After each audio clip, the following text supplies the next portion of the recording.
Start.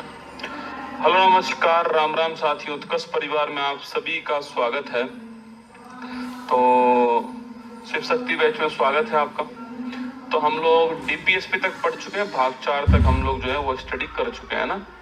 तो आज हम फंडामेंटल ड्यूटीज की ओर बढ़ते हैं और मैंने आपको पिछली क्लास में वहीं पर रोका था, डीपीएसपी के ऊपर मैंने आपको रोक दिया था। ठीक है, चलिए शुरुआत करते हैं। आज घर से क्लास हो रही है तो थोड़ी बहुत भी अगर कुछ डिस्टरबेंस हो तो भी झेल लेना, ठीक है, क्योंकि जितनी सुविधाएं हैं उतनी सुविधाओं के साथ में आपकी क्लास चल रही है।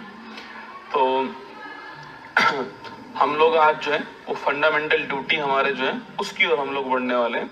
Shiv Shakti batch class number 10, class number 10 है या 9 है, एक बार आप चेक कर लीजिएगा।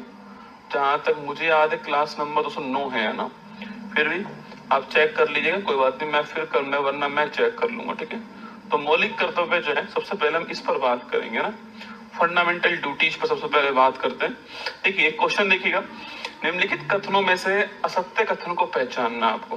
देखिए पहला स्टेटमेंट है, मूल कर्तव्यों का उल्लेख संविधान के भाग 4A के अनुच्छेद 51A में किया गया है। देखो जो मौलिक कर्तव्य है बेटा, जो मौलिक कर्तव्य है, अगर फंडामेंटल ड्यूटीज की मैं बात करूं आपसे, मौलिक कर्तव्यों के बारे में कुछ बातें आपको ध्यान रखनी है ना। फंडामेंटल ड्यूटीज जो है इनके बारे में देखो, पहला पॉइंट तो सवाल पूछे कि मौलिक कर्तव्य क्या मूल संविधान में थे तो नहीं थे ना। क्या मौलिक कर्तव्य मूल संविधान में थे तो नहीं थे, ठीक है। क्या वर्तमान में है तो वर्तमान में है। अब जो कोई चीज मूल संविधान में नहीं थी लेकिन उसको वर्तमान में है, मतलब कि कुछ तो रसगुल्ला चेंज हुआ है दोस्तों, चेंज हुआ है तो कॉन्स्टिट्यूशन अमेंडमेंट के द्वारा हुआ होगा। तो ध्यान रखिएगा, अगर संविधान सवाल पूछे कि भाई इनको किस संविधान संशोधन के द्वारा, तो एक समिति बनी थी भारत में, सरदार स्वर्ण सिंह समिति। कौन सी कमेटी थी? सरदार स्वर्ण सिंह समिति थी, आपको ध्यान रखना है ना। तो सरदार स्वर्ण सिंह समिति जो है, इसके रिकमेंडेशन पे क्या हुआ, इसके रिकमेंडेशन पे भारत के अंदर 42वें संविधान संशोधन के द्वारा, जो कि 1976 में हुआ था, लेकिन लागू कब होता है, लागू आपके 77 में होता है, ठीक है। इसके द्वारा संविधान में भाग 4A जोड़ा गया ना, और भाग 4A में अनुच्छेद कौन सा है, अनुच्छेद नंबर 51 है। तो इसके द्वारा आपके जो है वो भाग 4A जोड़ा गया। भाग 4A का मतलब अनुच्छेद 51 है, ठीक है। और इसके अंदर 10 मौलिक कर्तव्य जो है इनको जोड़ा गया ना, 10 फंडामेंटल ड्यूटीज जो है इनको जोड़ा गया। तो क्या मूल संविधान में मौलिक कर्तव्य थे तो नहीं थे। 42वें संविधान संशोधन से कितने मौलिक कर्तव्य जोड़े गए, 10 जोड़े गए थे। वर्तमान में कितने हो चुके हैं, 11 हो चुके हैं, ठीक है। तो लिखिएगा, अगर पूछूं आपसे कि वर्तमान में हमारे पास में कितने मौलिक कर्तव्य हैं, तो वर्तमान में हमारे पास में 11 मौलिक कर्तव्य हैं। गुरुजी 10 जोड़े गए थे, अब 11 हो चुके हैं, मतलब कि दोस्तों एक और नया आया होगा। सवाल पूछूं आपसे, 11वां जो मौलिक कर्तव्य है, अगर इसकी बात की जाए तो लिखना आपके, यह 86वां संविधान संशोधन 2002 जो है इसके द्वारा जोड़ा गया अनुच्छेद नंबर 51A के। कौन सा है, अनुच्छेद नंबर 51A के। तो पहला क्वेश्चन, क्या मूल संविधान में मौलिक कर्तव्य थे तो नहीं थे, वर्तमान में है। अगला क्वेश्चन, किन से जोड़ा गया इसको, सरदार स्वर्ण सिंह समिति की सिफारिश पर 42वां संविधान संशोधन 1976 के द्वारा भाग 4A के आर्टिकल 51A में 10 मौलिक कर्तव्यों को जोड़ा गया। वर्तमान में 11 मौलिक कर्तव्य है, 11वां किससे आता है, 86वां संविधान संशोधन जो है इससे 11वां 200 मौलिक कर्तव्य आता है, ठीक है। देखो एक हमारे पास भाग है, भाग नंबर 3, जिसको हमने मौलिक अधिकार कहा था, ठीक है। ये वो अधिकार थे जो राज्य के विरुद्ध एक व्यक्ति को प्राप्त हुए थे, कि राज्य किसी को भी गिरफ्तार नहीं करेगा, राज्य विधि द्वारा निर्माण प्रक्रिया के अलावा किसी को गिरफ्तार नहीं करेगा, राज्य किसी को घूमने से नहीं रोकेगा, तो राज्य के विरुद्ध मिले थे ना।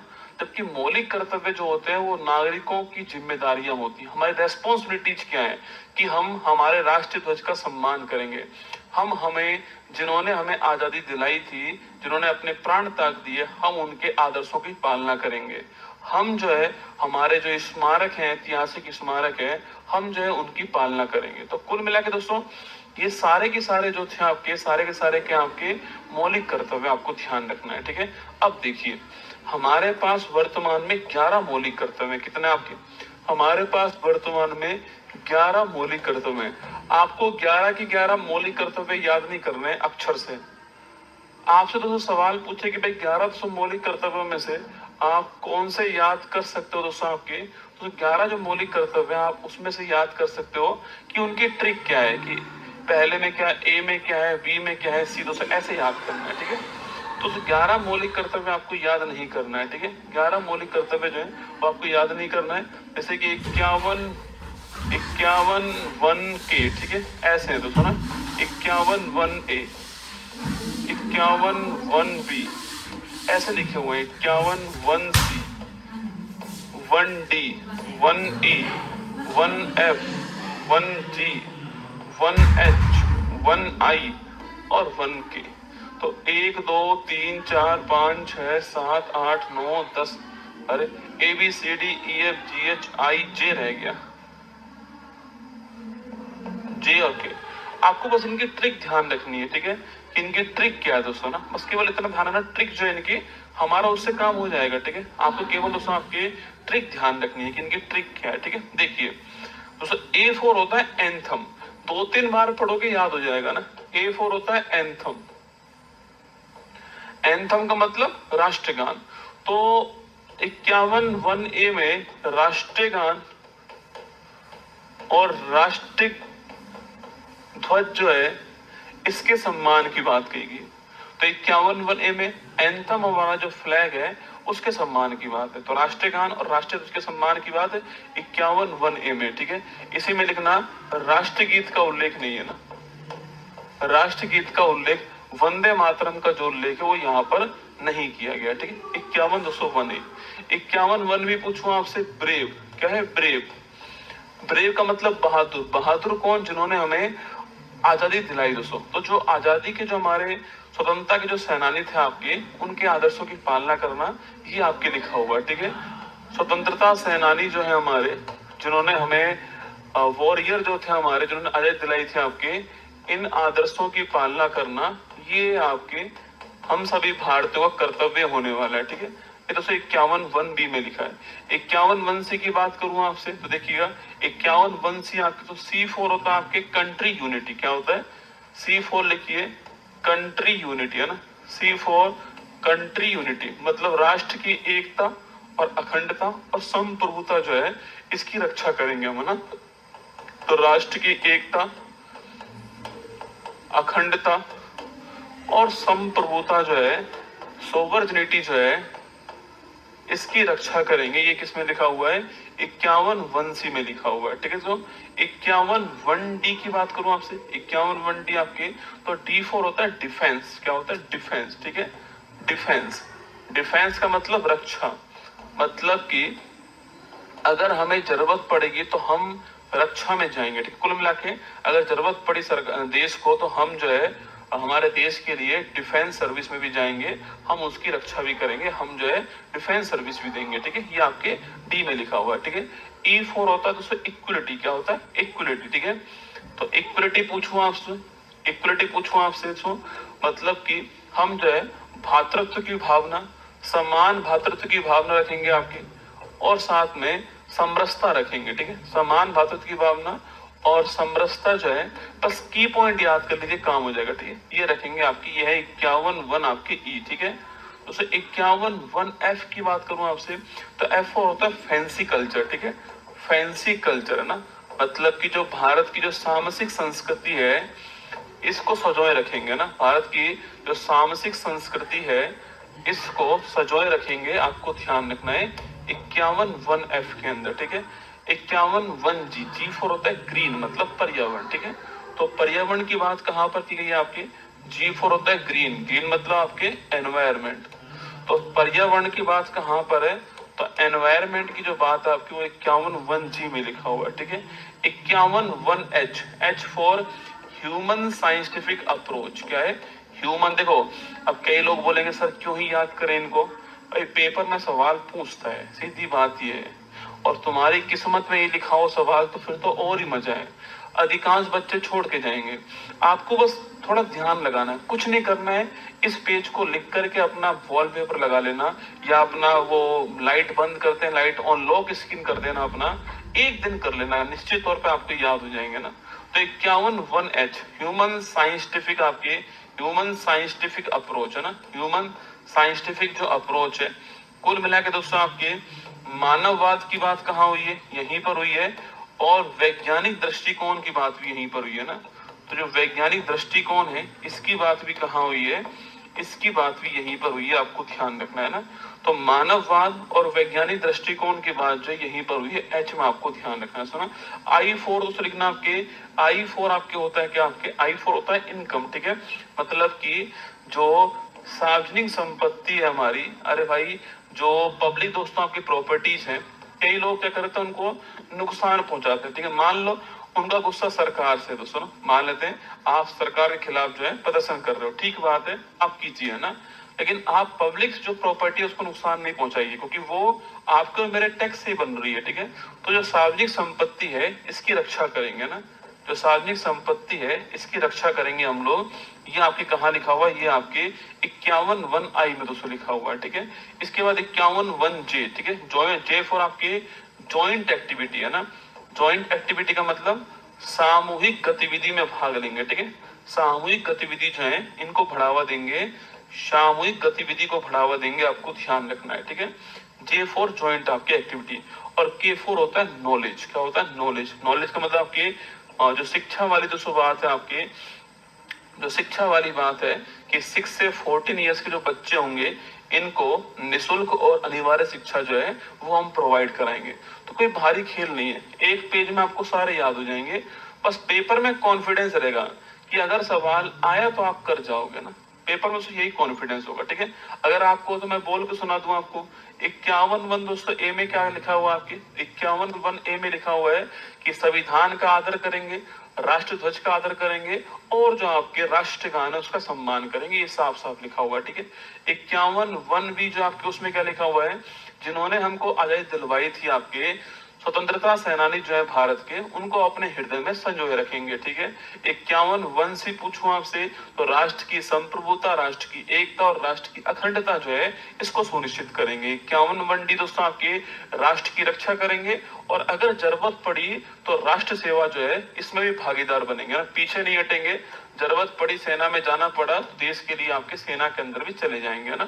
51 1E क्या दोस्तों आपके 51 1E आपके देश में समरसता रखेंगे आपके, और समान भातृत्व आपके बंधुत्व की भावना रखेंगे, ठीक है। 51 1F की बात करूं आपसे, देश की जो मिश्रित संस्कृति है उसको आगे बढ़ाने का काम करेंगे ना। 51 1G की बात करूं आपसे, पर्यावरण और जीव मात्र पर दया करेंगे ना। तो 51 1H पूछूं आपसे, वैज्ञानिक दृष्टिकोण और मानववाद को बढ़ावा देंगे, ठीक है। जिज्ञासा जो आपके उसको उत्पन्न होने देंगे ना।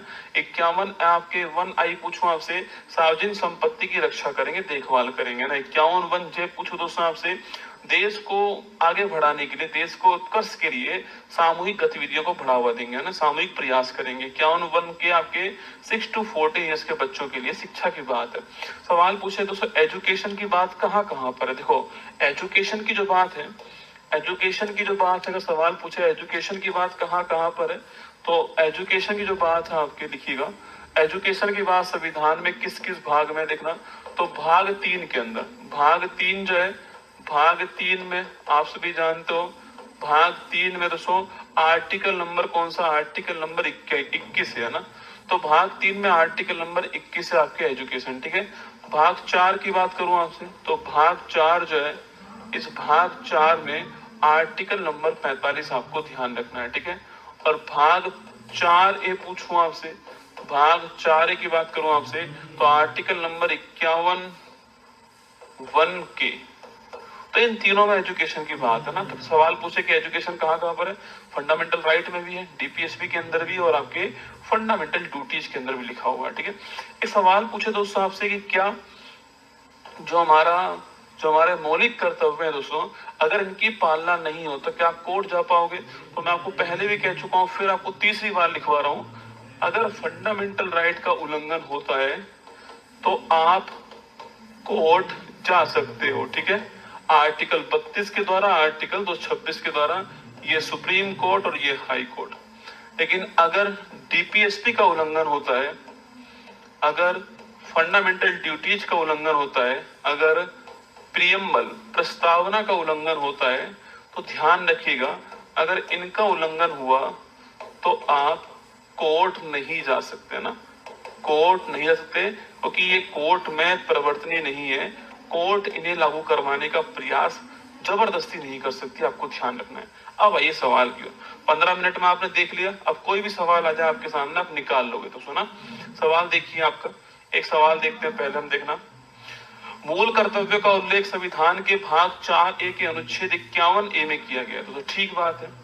42वां संविधान संशोधन अधिनियम के द्वारा 11 मौलिक कर्तव्य जोड़े गए, नहीं रसगुल्ला, 11 नहीं 10 मौलिक कर्तव्य जोड़े गए थे ना। सरदार स्वर्ण सिंह समिति ने संविधान में 8 मूल कर्तव्यों को जोड़े जाने का सुझाव दिया, ठीक बात है।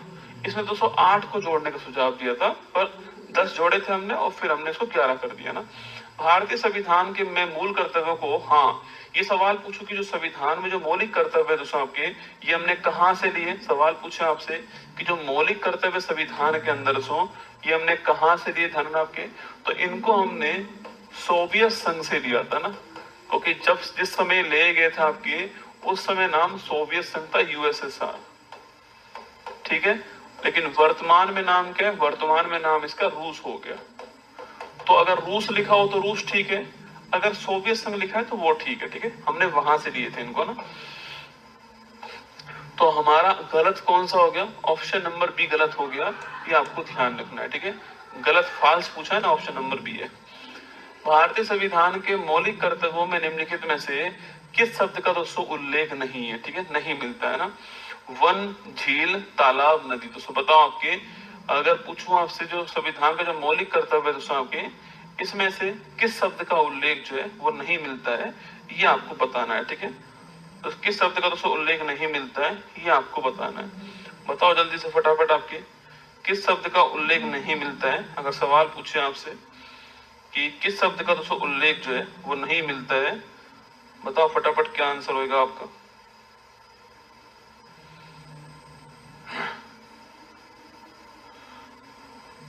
बताओ किस शब्द का उल्लेख जो है वो नहीं मिलता है, अगर सवाल पूछूं आपसे यहाँ पर।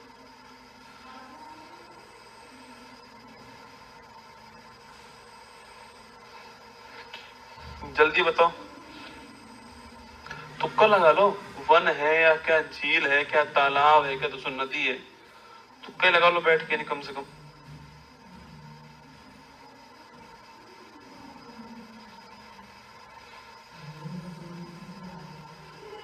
ओटीपी। तो वन है कि वन्य जीव है दोस्तों, देखो मैंने वन अभी आपसे कहा था ना, तो जो मैंने आपको ऑप्शन जो आपकी जी लिखा हुआ था ना, वो एनवायरमेंट वाला जो लिखा हुआ था ना, जिसमें मैंने आपको पर्यावरण, वन, वन्य जीव, झील, नदी, इन सब का उल्लेख, तालाब का दोस्तों उल्लेख नहीं है, ठीक है, पॉन्ड का उल्लेख नहीं है।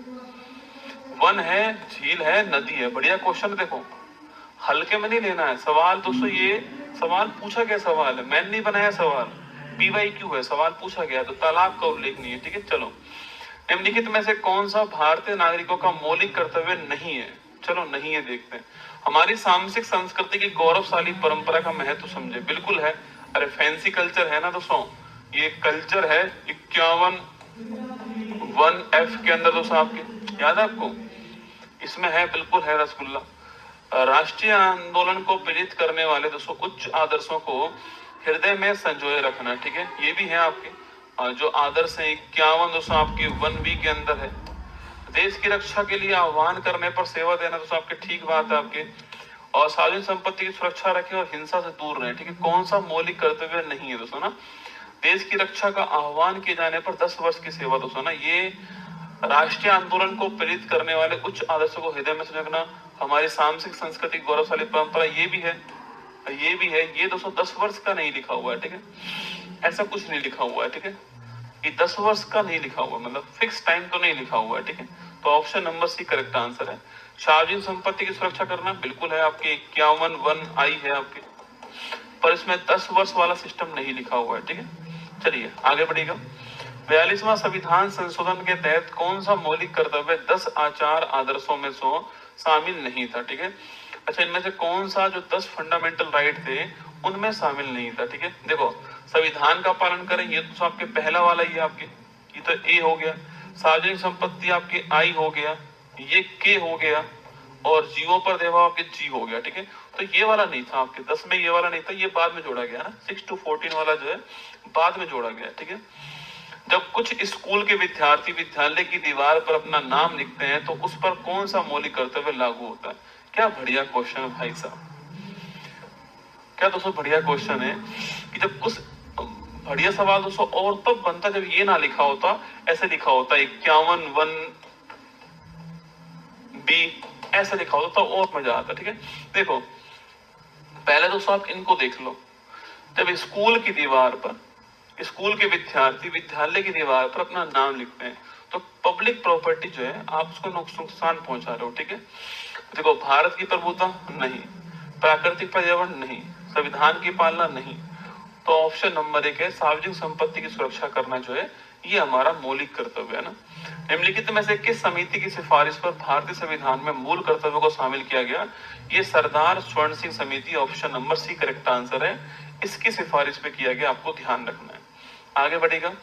भारत का एक राष्ट्रपति होगा। चलिए, तो ये हमारा जो है भाग 5 के सवाल जो है आपके सामने, ठीक है। तो भाग 5 के सवाल जो है वो मैंने आपको यहाँ पे लिखा दिया ना। अब दोस्तों आगे बढ़ते हैं आपके, और हम जो है सॉरी भाग 4A के सवाल मैंने आपको पढ़ा दी, ठीक है। अब तो भाग 5 की ओर आते हैं ना, भाग 5 की ओर आते हैं। भाग 5 जो है वो संघ की बात करता है, द यूनियन। भाग 5 किसकी बात करता है? द यूनियन, संघ की दोस्तों बात करता है। भाग 5 में आर्टिकल नंबर 52 से 151 जो है ये आर्टिकल शामिल है, ठीक है। अब दोस्तों कौन कौन होंगे? अरे संघ की बात करूं आपसे, सेंट्रल गवर्नमेंट में कौन कौन है याद करो। राष्ट्रपति है दोस्तों, है। उपराष्ट्रपति है, मिनिस्ट्री है, प्रधानमंत्री है, लोकसभा है, राज्यसभा है, अटॉर्नी जनरल महान्यायवादी है, बिल्कुल है, सुप्रीम कोर्ट है, सीएजी है। तो ये सारी पोस्ट आपके होंगी सेंटर के अंदर। इन्हीं को दोस्तों आपके भाग 5 में दिखाया गया है। यूनियन में 100 आर्टिकल इसके अंदर आते हैं, ठीक। कितने आर्टिकल आते हैं? 100 आर्टिकल इसमें आते हैं, ठीक है। सबसे पहला जो भाग है इसका वो है राष्ट्रपति। सबसे पहला जो भाग है वह है कौन सा? इसका राष्ट्रपति। अब देखो, सबसे पहले तो राष्ट्रपति के बारे में आपको आर्टिकल दोस्तों पता होना चाहिए, मोटा माटी कि आर्टिकल में क्या क्या लिखा हुआ है, ठीक है। देखो, राष्ट्रपति जो है अगर बात करूं आपसे, article 52, article 53, article 54, article 55, article 56, article 57, article 58, 59, 60, 61, ये आपको पता होना चाहिए। देखो, अगर बात करूं मैं आपसे, पहला पॉइंट देखना दोस्तों आपके आर्टिकल 52, इसमें लिखा हुआ है कि भारत का एक राष्ट्रपति होगा।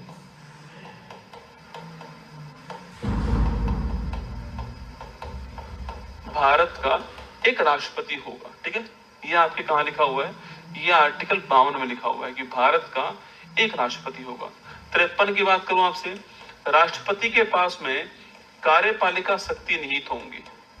तो राष्ट्रपति के पास में कार्यपालिका शक्ति निहित होंगी, एग्जीक्यूटिव पावर, ठीक है, ये होंगी। तो इसका मतलब होता है अपॉइंटमेंट की पावर। इसका मतलब होता है अपॉइंटमेंट की पावर। भारत में आप देखिएगा, जैसे कि मैं आपसे पूछूं कि गवर्नर का अपॉइंटमेंट कौन करता है, तो गवर्नर का अपॉइंटमेंट कौन कर रहा है? तो सब राष्ट्रपति कर रहे हैं। सीएजी का अपॉइंटमेंट कौन करता है? राष्ट्रपति करता है। प्रधानमंत्री का अपॉइंटमेंट कौन करता है? राष्ट्रपति करता है। अपॉइंटमेंट जो है ये अधिकांश राष्ट्रपति करते हैं, आप देखते हो, है ना। तो अपॉइंटमेंट की पावर यहाँ पर 53 में लिखी हुई है, ठीक है। एक जो राष्ट्रपति जो है आपके वो चीफ ऑफ द कमांडर है, मतलब सेना जो है आपके उसमें सबसे ऊपर कौन है? चीफ ऑफ द कमांडर कौन आपके? चीफ ऑफ द कमांडर जो है ये राष्ट्रपति है, ठीक है। चीफ ऑफ द कमांडर कौन है? राष्ट्रपति है ना। आगे देखिएगा आर्टिकल 54, इसके निर्वाचन में कौन कौन भाग लेगा? निर्वाचक मंडल, जो इलेक्टोरल है, जो निर्वाचक मंडल है, इसमें कौन कौन भाग लेगा? यह आर्टिकल नंबर 54 में लिखा हुआ है, ठीक है। तो निर्वाचक मंडल में कौन कौन भाग लेगा? जो इलेक्टोरल दोस्तों उसकी बात करते हैं। आर्टिकल नंबर कौन सा? आर्टिकल नंबर 54 आपको ध्यान रखना है, ठीक है। देखो राष्ट्रपति के निर्वाचन में आप और मैं भाग नहीं लेते हैं, ठीक है। हमने जिनको एमएलए बनाया, हमने जिनको एमपी बनाया, वो भाग लेते हैं ना। तो लिखिएगा इसके निर्वाचन में इलेक्टेड एमपी और इलेक्टेड एमएलए भाग लेंगे। मतलब मेरे कहने का मतलब यह है कि इसमें नॉमिनेटेड एमपी भाग नहीं लेंगे, जो कि राष्ट्रपति के द्वारा नॉमिनेशन होता है इनका। आप जानते हो राज्यसभा में 12 मेंबर नॉमिनेट होते हैं आपके, राष्ट्रपति 12 मेंबर मनोनीत करता है राज्यसभा के अंदर, वो भाग नहीं लेंगे।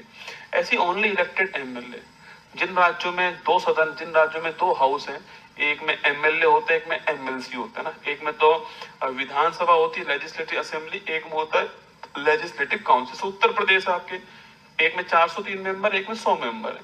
तो जो 100 मेंबर वाला होता है ना, जो काउंसिल जो है वो उसके मेंबर भाग नहीं लेंगे, ठीक है। तो एमएलए भाग लेंगे, जिनको आपने चुना, जिनको विधायक कहते हो ना, वो भाग लेंगे इलेक्टेड, और इलेक्टेड एमपी भाग लेंगे किसमें? इसके अंदर। तो दिल्ली और पुदुचेरी में आपके विधानसभा है, ठीक है। तो क्या वो भाग लेंगे उनके एमएलए जो है? तो बिल्कुल 70वां संविधान संशोधन जो है उसके द्वारा कहा गया था कि दिल्ली पुदुचेरी जो है आपके यहाँ पर दोस्तों आपके जो है ये भाग लेंगे, ठीक है। तो कौन सा आपके 70वां विधानसभा आपको ध्यान रखना है, ठीक है। 70वां संविधान संशोधन लिखना आपके, इसी में लिखो, बढ़िया क्वेश्चन है। 70वां संविधान संशोधन ये जो हुआ था आपके 70th नंबर का संविधान संशोधन 1992, इसमें दिल्ली और पुदुचेरी जो है इसको भी लिखा गया ना। तो दिल्ली और पुदुचेरी जो है इनके इलेक्टेड आपके एमएलए जो है ये भी भाग लेंगे।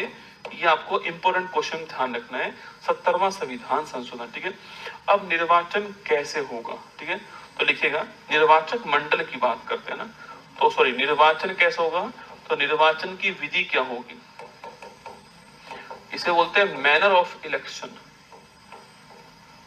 क्या बोलते हैं इसको दोस्तों? इसको बोलते हैं मैनर ऑफ इलेक्शन। निर्वाचन की विधि क्या होगी? तो वो आपके आर्टिकल 55 में लिखी हुई है। मैंने आपसे अभी कहा कि आप और मैं सीधा वोट नहीं डालते हैं। अगर आप और मैं सीधा वोट डालते हैं तो वो एमएलए को डालते हैं या एमपी को डालते हैं, उसे बोलते हैं प्रत्यक्ष चुनाव, ठीक है। आप एमएलए को वोट डाल कर आते हो, आप एमपी को वोट डाल कर आते हो, वो क्या है? प्रत्यक्ष चुनाव हो गया। लेकिन आप और मैं सीधा वोट राष्ट्रपति के चुनाव में नहीं डालते, ठीक है। तो हमने जिनको एमएलए चुना था वो वोट डाल के आएंगे, तो इसे बोलते हैं अप्रत्यक्ष चुनाव। तो ध्यान रखिएगा जो राष्ट्रपति होते हैं इनका चुनाव कैसा होता है? इनका चुनाव होता है अप्रत्यक्ष, इनडायरेक्ट इलेक्शन होता है, ठीक है। अगला पॉइंट आपके, इनके चुनाव की दोस्तों विधि क्या होती है? एकल संक्रमणीय मत पद्धति लिखना। इनके चुनाव की जो विधि है उसका नाम है एकल संक्रमणीय मत पद्धति। एकल संक्रमणीय मत पद्धति जो है ये इनके चुनाव की विधि है। Single transferable vote system, single transferable vote system, एकल संक्रमणीय मत पद्धति जो है ये इनके चुनाव की आपके सिस्टम, आपको ध्यान रखना है, ठीक है। मतलब कि तो यहाँ पर हम वोट नहीं डालते, हमने जिनको एमएलए बनाया, हमने जिनको एमपी बनाया, वो वोट डाल के आता है, ठीक है।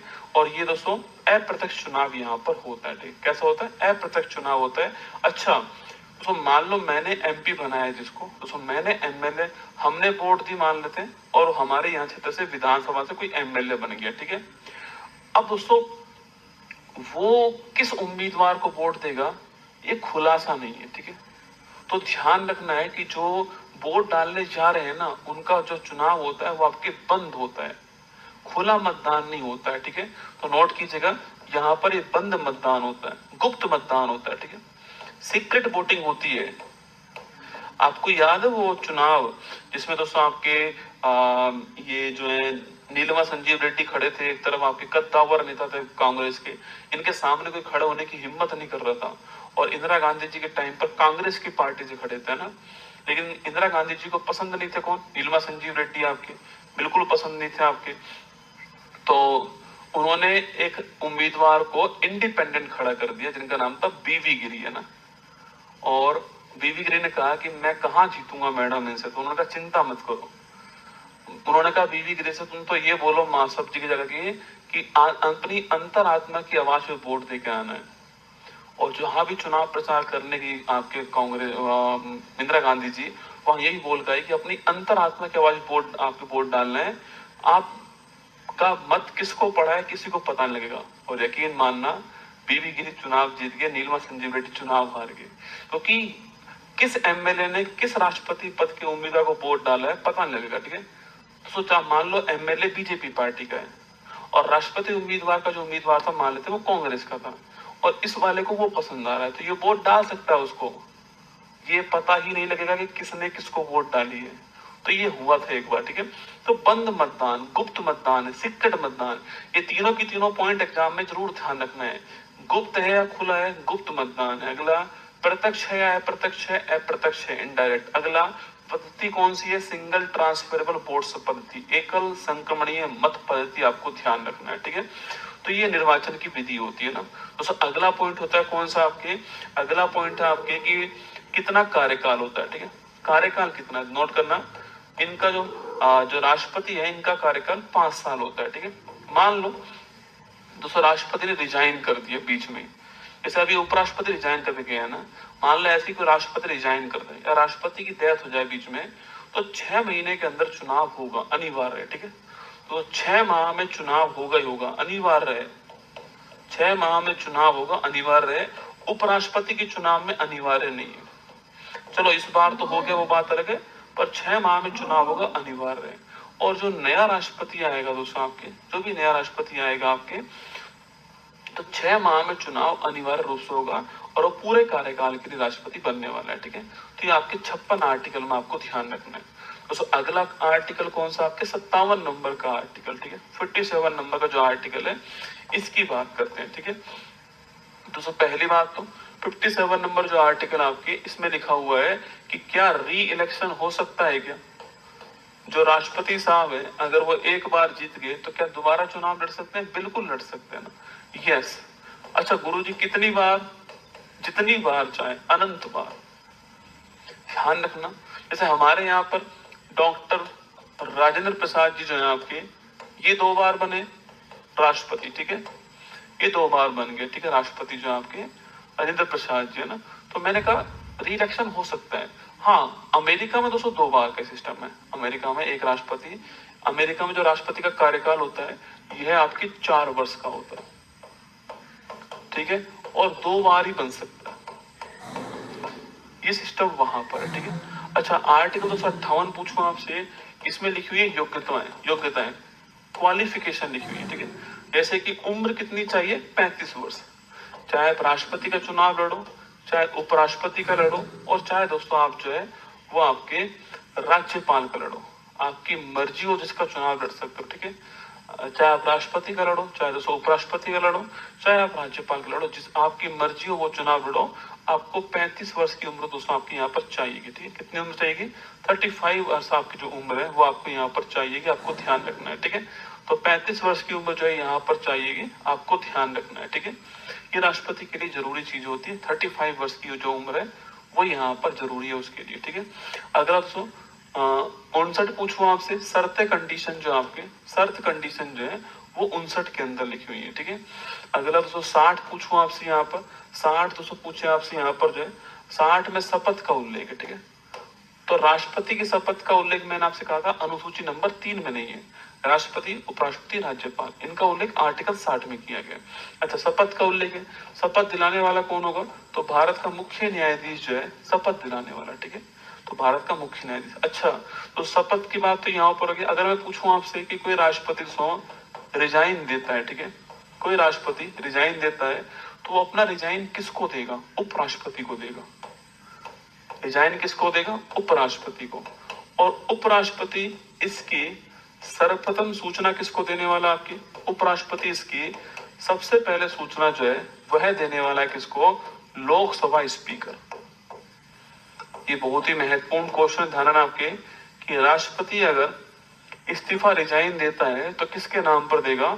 उपराष्ट्रपति के नाम पर देगा। और उपराष्ट्रपति जो है, नोट कीजिएगा, उसकी सबसे पहले सूचना किसको देता है? जो लोकसभा स्पीकर है उन्हें देता है। आपको ध्यान रखना है, ठीक है। सो आर्टिकल 61 में लिखा हुआ है महाभियोग, इम्पीचमेंट, महाभियोग, इम्पीचमेंट जो है, इम्पीचमेंट, ये कहाँ लिखा हुआ है? ये आर्टिकल नंबर 61 में लिखा हुआ है, ठीक है। कुल मिला के राष्ट्रपति को दोस्तों हटाना हो आपके, तो राष्ट्रपति को हटाने के लिए कौन सा है? राष्ट्रपति को हटाने के लिए आर्टिकल नंबर 61 आपको ध्यान रखना है। तो राष्ट्रपति को अगर हटाना है तो आर्टिकल नंबर 61 होगा, ठीक है। तो प्रक्रिया कहाँ पर है? आर्टिकल नंबर 61 में लिखा हुआ है, ठीक है। अच्छा, किस आधार पर आप राष्ट्रपति को हटा पाओगे? तो केवल एक ही आधार लिखा हुआ है, संविधान का अतिक्रमण या उल्लंघन। तो सवाल पूछे कि भाई किस आधार पे आप राष्ट्रपति को हटा पाओगे, लिखना आपके। तो इसका जो आधार है वो क्या है? वह संविधान का अतिक्रमण ऑब्लिक उल्लंघन, ठीक है। तो संविधान का अतिक्रमण ऑब्लिक उल्लंघन जो है, अतिक्रमण ऑब्लिक उल्लंघन जो है, ये आधार आपको ध्यान रखना है, ये आपके आधार है। तो एक ही आधार है, संविधान का अतिक्रमण ऑब्लिक उल्लंघन, ये दोस्तों एक ही आधार है। अच्छा, महाभियोग वर्ड केवल राष्ट्रपति के लिए यूज हुआ है, ठीक है। जो महाभियोग वर्ड है वो केवल दोस्तों राष्ट्रपति के लिए यूज हुआ है। संविधान का अतिक्रमण या उल्लंघन इसका एकमात्र दोस्तों आधार है। अच्छा, अगला क्वेश्चन आपके, इसको हटाने की जो प्रोसेस है उसमें कौन शामिल होगा? देखो, सवाल पूछे आपसे कि राष्ट्रपति जो है, ये सारी चीजें आपको ऐसे याद करनी है। राष्ट्रपति जो है, इसका जो इलेक्शन था इसमें कौन कौन भाग ले रहा था? इसमें इलेक्टेड एमएलए भाग ले रहे थे और साथ में इलेक्टेड एमएलए और इलेक्टेड एमपी जो है दोनों भाग ले रहे थे, ठीक बात है। अब सवाल आता है कि भाई इसको हटाने का जो प्रोसेस है आपके, इसमें कौन भाग लेगा? तो हटाने का जो प्रोसेस है इसमें केवल संसद भाग लेगी, ठीक है, केवल पार्लियामेंट। मतलब कि इसमें संसद के सभी एमपी भाग लेंगे, संसद के सभी एमपी जो है, मेंबर ऑफ पार्लियामेंट जो है, वो इसमें भाग लेंगे। अब चाहे वो इलेक्टेड हो और चाहे वो नॉमिनेटेड हो, चाहे वो निर्वाचित हो और चाहे वो मनोनीत हो, दोनों ही चलेगा। चाहे वो इलेक्टेड हो और चाहे वो नॉमिनेटेड हो, आपके संसद के सभी एमपी इसमें भाग लेने वाले। मतलब राज्यसभा के जो 12 एमपी थे ना, वो यहाँ पर भाग लेंगे, आपको ध्यान रखना है, ठीक है। तो इलेक्शन में इलेक्टेड एमपी, इलेक्टेड एमएलए। जबकि हटाने की बात करूं आपसे, तो ऑल एमपी जो है वो हटाने में भाग लेते हैं, ठीक है। दोस्तों अगर सवाल पूछूं आपसे यहाँ पर दोस्तों, आपके राष्ट्रपति को दोस्तों हटाना हो आपके, तो सबसे पहली बात होती है दोस्तों, मान लो राष्ट्रपति जी को दोस्तों हटाना है, बहुत ही टफ प्रोसेस है, इसलिए भारत में अभी तक किसी भी राष्ट्रपति को नहीं हटाया गया, ठीक है। या तो रिजाइन दोस्तों, या तो उन्होंने आपके या तो उनकी मृत्यु हो गई या उनका कार्यकाल पूरा हो गया। देखिए, अब दोस्तों हमें हटाना है, ठीक है। दोस्तों हमें हटाना है, ठीक है। देखो, अब हमें दोस्तों हटाना है, देखो ना। तो सबसे पहले प्रस्ताव कहाँ पे लाया जाएगा? प्रस्ताव किसी भी हाउस में ना, चाहे लोकसभा में ले आओ चाहे राज्यसभा में, पर आएगा पार्लियामेंट में, क्योंकि मैंने कहा ना हटाने में कौन है? केवल पार्लियामेंट है। तो चाहे प्रस्ताव लोकसभा में ले आओ चाहे दोस्तों राज्यसभा के अंदर ले आओ, कहीं भी ले आओ प्रस्ताव चलेगा, ठीक है। सबसे पहली बात है कि जिस भी पहले हाउस में, मान लो फर्स्ट हाउस जो है, मान लेते हैं फर्स्ट हाउस जो है वह लोकसभा है, मान लो।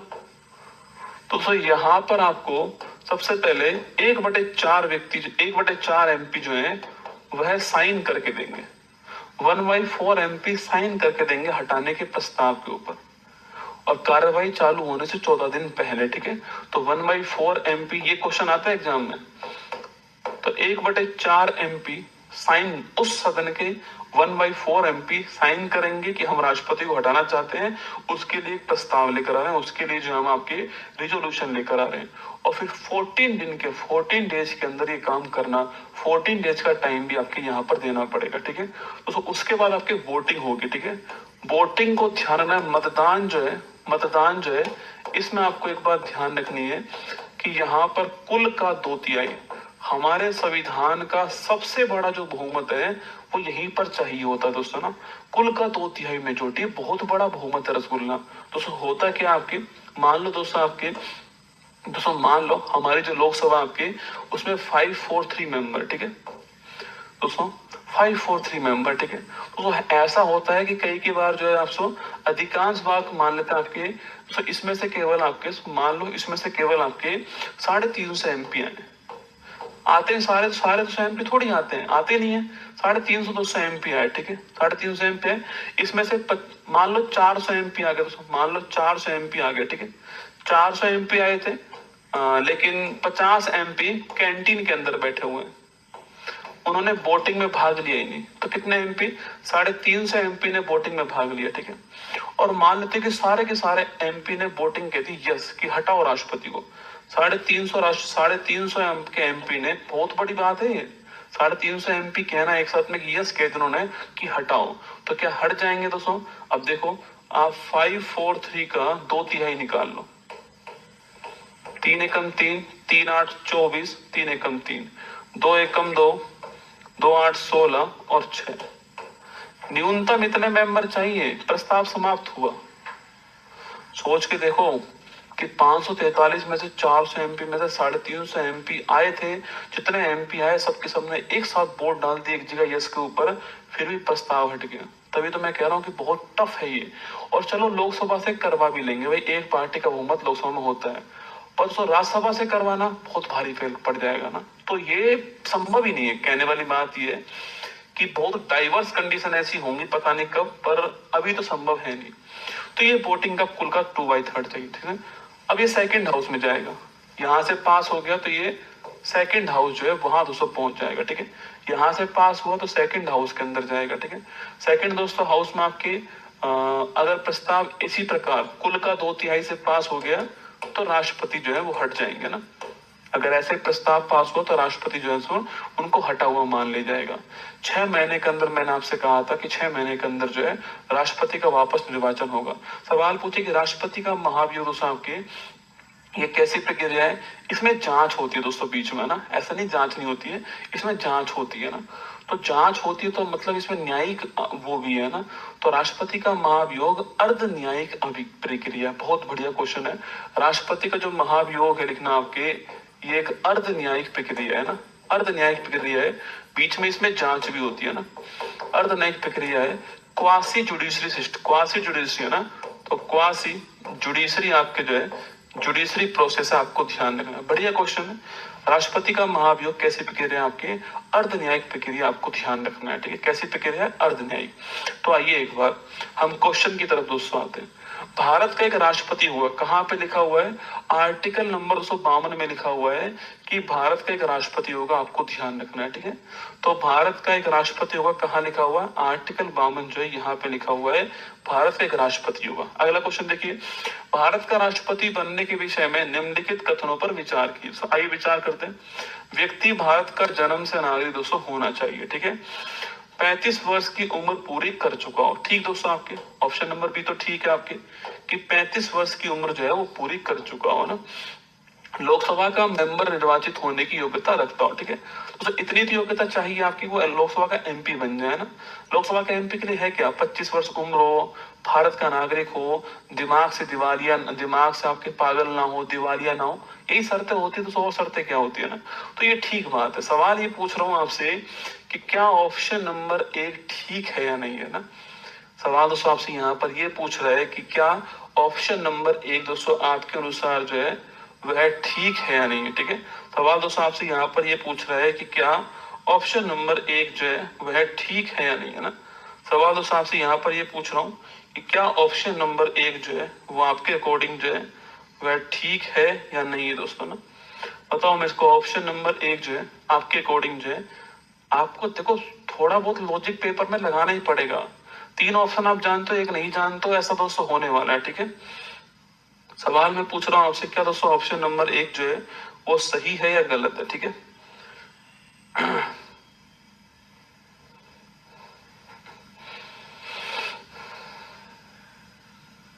तो क्या ऑप्शन नंबर 1 सही है या गलत है?